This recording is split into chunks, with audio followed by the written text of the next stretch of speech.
What's good, Brotherhood Podcast? Your boy C Falls bringing you another great episode. Bring you a guy, one of the best new additions to our team. Excited to get to work with him. Sugar Hill, Georgia, Tulane last 4 years. Last season, the captain of Tulane's basketball team. Two-time AAC Sportsmanship Award winner. Two-time chair of AAC Student Athlete Advisory Committee. And big into community service down in New Orleans, bro. Sion James, thank you for coming on, bro. Yeah, appreciate you, man. So let's just hop right into it. Tell us more about your game on court. Like, give us your scouting report. Scouting report is a player who does a little bit of everything. I played point guard for the most part growing up. I played a little bit of everything since coming to college, playing on the ball, off the ball. I like cutting, getting back door, getting behind the defense. I like getting downhill, finishing the rim, at the rim, making my teammates better. Shooting the ball more and more as well. So a player who does a little bit of everything, and then defensively too. Yes, sir. You're one of the strongest all-around guys in college basketball. How and when did that happen? It started happening pretty early. My brother and I used to do push-ups every summer. We would do push-up contests every summer in middle school and high school. Yeah. So that's when it started to happen. My parents are pretty ripped too, so It was always going to happen for me. But that just became a bigger and bigger part of my game as I got older, as I started to learn how to take advantage of that. For sure. Push-ups definitely paying off. Exactly. And you obviously know how to use your body. You can use that to your advantage, getting downhill and guarding 1 through 5. I feel like you could do that. Yeah. Off the court, what are some interests? What do you like to do? Honestly, there's not a super ton of time off the court. Most of my stuff is spent in here. If I'm not in here, I'm usually just hanging out with friends or teammates.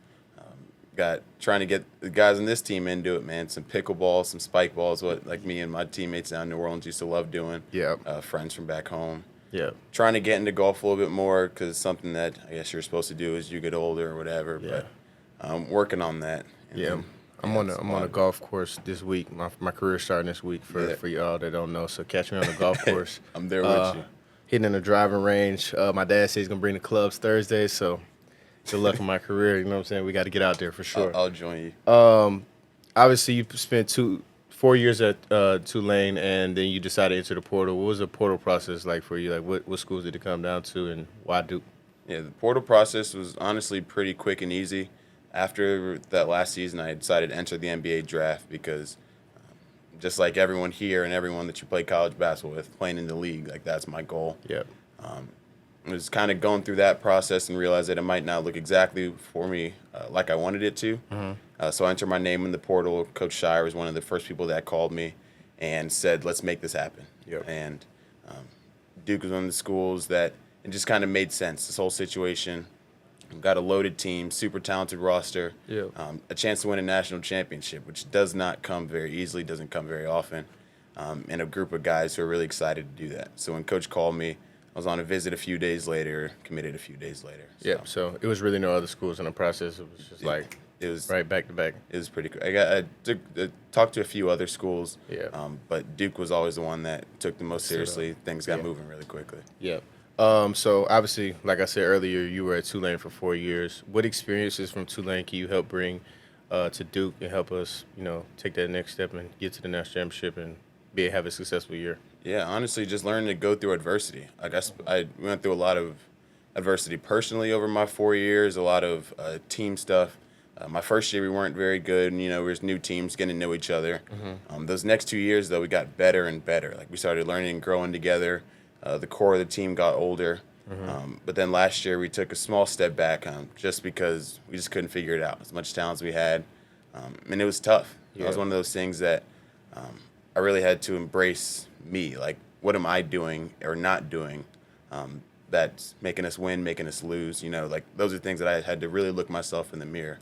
And I learned that it's got to be better, right? Yeah, I got to put mistakes to the side, put negative things to the side when they happen, and just continue to move on. Something that I didn't do well enough over the course of my 4 years. Mm-hmm. But learning that, having that experience now that I'm here, something that I can hopefully hope the younger guys not have to go through as much because I already went through it. Help them learn from my experience. I remember last year that we had a couple of ups and downs in the season, but I feel like it's more of just staying steady. Yeah.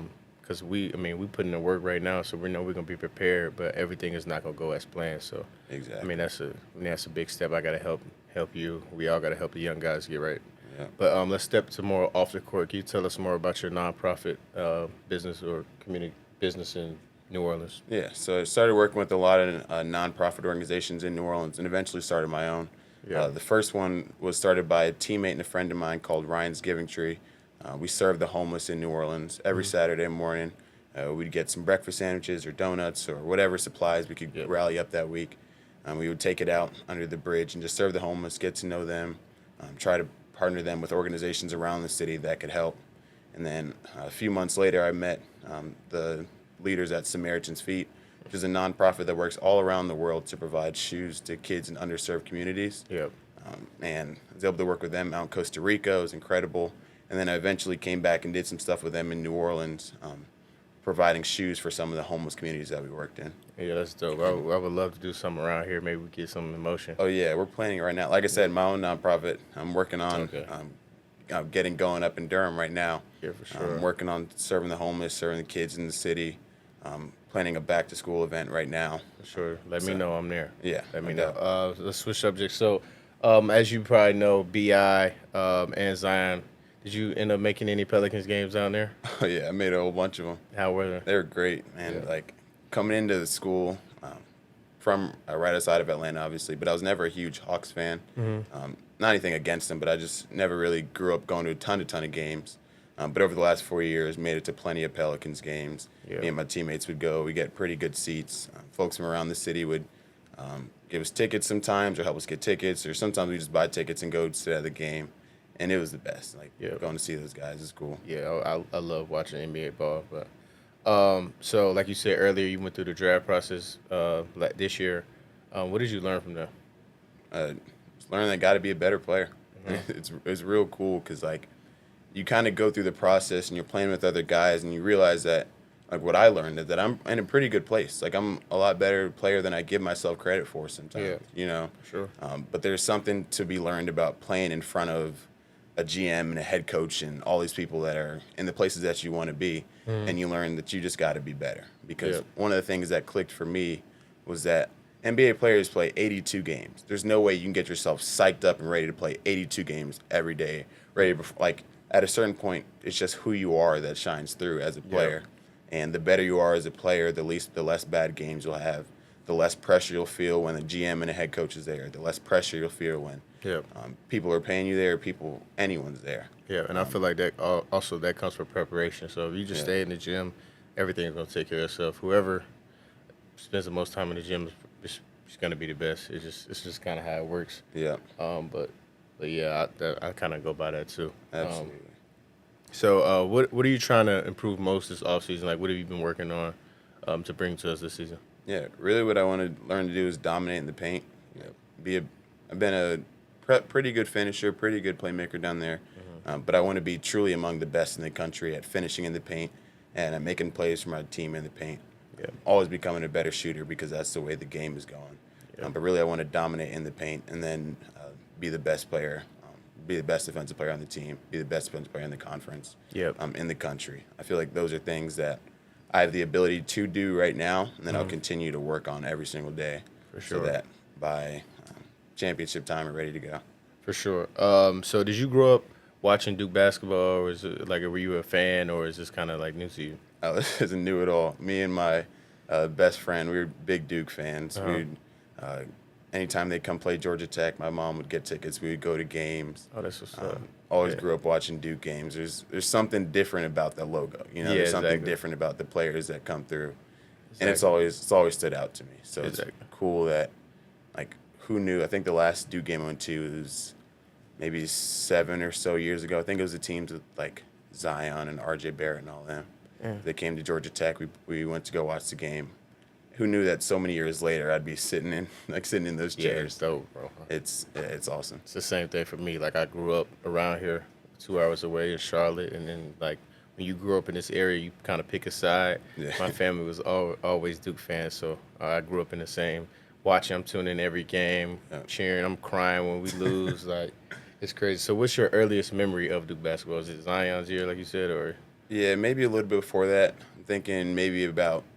I really started watching college basketball probably around that time, a 2015 championship game. Mm-hmm. I think those are some of the early games that I used to watch when Yeah. I really started getting into college basketball, and especially Duke basketball. Yeah, me too. That was a magical year right there. Yeah. Thoughts on our team so far? What you think we need to do? The keys to be successful. And first of all, I think we have an unbelievable team. Mm-hmm. The level of talent is just it's incredible. Like Yeah, it they're is. just among the best players in the country.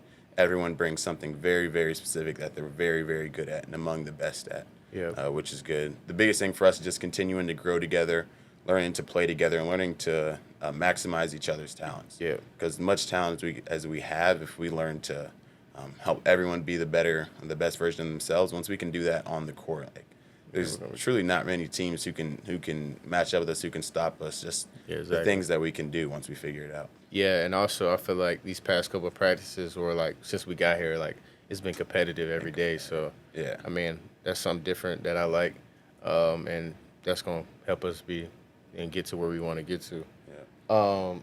Who has impressed you so far in the workouts the most, or Yeah. any? I mean, like I said, everyone, we got unbelievable talent here, and it's so super cool to watch. Yep. Khan is so talented. Yeah. I tell him every day, Khan's my favorite player. Yeah. Super talented, does a little bit of everything. Yeah, Khan is Shoot the solid. ball, get downhill, guards, tough, knows how to play. Exactly. So him, of course. Yep. Obviously, Kaman's huge, right? Yeah, like, bro. that's the thing that stands out. But he's also, like, talented. He has a Yeah. good feel. And the same with all of our guys. Like, there's not one person on our team who I can look at. Like, everyone's here for a very specific reason. There's something that they're very, very good at. Exactly. Thoughts on Durham? Any favorite food spots yet? Yeah, Durham's been cool. Food spots. Took my friend's family going to Juju's, which is I've learned is a classic around here. Definitely one of my favorite spots to go to. Haven't been able to explore too much just because we've been here and working out, and by the time I have time to explore, I'm tired. Just want Yeah. to go home and lay down. Yeah. But yeah, that's definitely been a spot that I've gone to plenty of times. Yeah, for sure. That's definitely a good spot. So let's just finish it off with some quick hitters. Why did you choose your number, 14? 14 was a number that I was wearing since I was a kid. My dad used to wear 34, my brother 24, so 14 just kind of fell to me. Yeah. I wanted one, but somebody took one already, so we just had to go with what's next up. Something about you people would be surprised to know. I don't know about anything too surprising. I'm a pretty open book. I Yeah. feel like by this point, people seem to know a lot of things about me. Yeah. Yeah, nothing too surprising. Favorite NBA player? LeBron, for sure. Why? Talent-wise, does everything, Yeah. plays the right way. Plus, he's got a pretty cool last name. He's a GOAT. Yeah, for sure. Yes. Favorite video game? Favorite video game, probably 2K. Not a Yeah. huge video game person. My brother makes fun of me all the time because he's got the PS5 and the Switch and everything, but it's never really been my style. Yeah. Hype song before a game. Hype song, I don't usually listen to too much music before the game. Just kind of chill. Yeah. Play some Gunna always. Yeah. But anything by him, really. Can't go wrong with that. Dream NIL deal. Dream NIL deal. It's got to be the swoosh, man. Yeah. Nike deal, man. I'm shooting for the stars, but Yeah. that's got to be it. Nah, for real. Me too. I love Nike. Favorite pro athlete, not a hooper. Pro athlete, not a hooper. Watching Wimbledon the last few weeks. Alcaraz, incredible. Yeah. He's young. He's fiery. Does everything. Yep. Favorite sport to play other than hoops. Well, lately, probably tennis. Like I said, my friend and I, we play tennis. We play pickleball. And we're going to get into golf. Yeah, Yeah, exactly. Favorite sport to watch other than hoops. Favorite sport to watch, probably football. Yeah, you got a team, favorite team? No favorite team, but I just like turning on the TV, seeing what's what. Yeah. Big Tulane football fan the last few years, of course. Yeah, they've been good. Oh, yeah, they're real good. Championship the other year. One of the best G5 teams in the country. Yes, sir. Favorite meal? Red beans and rice. Red New Orleans beans and classic. My mom made it all the time growing up. Could eat it every day for the rest of my life. I got to try that. Favorite fast food restaurant? Chick-fil-A. I don't do too much fast food, but Chick-fil-A, Georgia thing, just made sense. Yeah, nice and Chick-fil-A is undefeated. Favorite rapper? Gunna. Once again, another Gunna. Georgia guy. Yeah. Doesn't make bad music. Nah, he doesn't.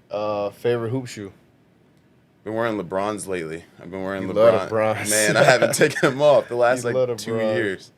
Yeah, for sure. The 20s. All-time NBA starter 5. All time, got Braun for sure.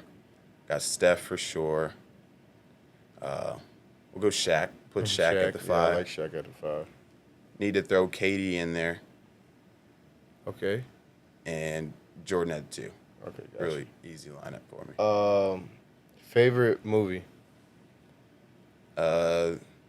Probably it's the old Charlie and the Chocolate Factory movie. For some reason, that's always been one. We used to watch it as a kid. Yeah. It does a special thing for me. Yes, sir. Favorite TV show? Favorite TV show is probably The Office. Office. Watching comfort show. A lot of people say that. I haven't watched it. It's hilarious, man. And then this last one, favorite Duke player of all time? Favorite Duke player of all time is probably Zion. Zion, yeah. Dude's He's crazy. unbelievable. But yeah, bro. I mean, appreciate you coming on the podcast, getting the fans to get to know you. Exciting year coming up for us. I'm excited to get started with Sion. It's going to be a great year. Thank you, bro. Yeah, appreciate you, bro. Appreciate it.